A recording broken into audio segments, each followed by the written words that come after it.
অক্ষয় তৃতীয়া হলো সম্পদ, নতুন সূচনা এবং অমরত্বের প্রতীক। অক্ষয় শব্দের অর্থ হলো যার কোনো ক্ষয় হয় না, অর্থাৎ যা অবিনশ্বর। এই দিনটি স্বয়ংসিদ্ধ বা স্বয়ং সম্পন্না শুভ মুহূর্ত, তাই এই দিনে নানা শুভ কাজ হয়ে থাকে।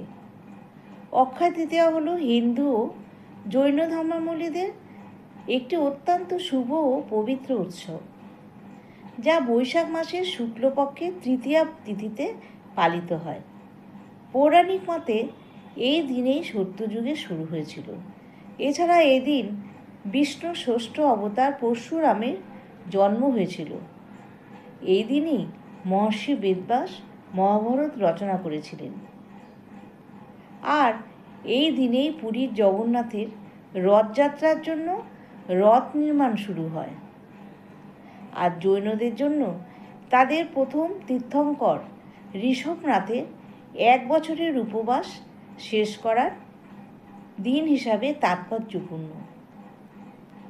এই জন্যেই অক্ষয় তৃতীয়া সকলের কাছে এত গুরুত্বপূর্ণ এবং মহা ধুমধামে এই উৎসবটি পালিত করা হয়। কারণ এই দিনেই নতুন বছরের খাতা সূচনা করে ব্যবসায়ীরা। তারা পুরনো বছরের সমস্ত খাতার পাঠ, হিসাব নিকাশ সব কিছু চুকিয়ে নতুন খাতা তৈরি করে এই অক্ষয় তৃতীয়ার দিন।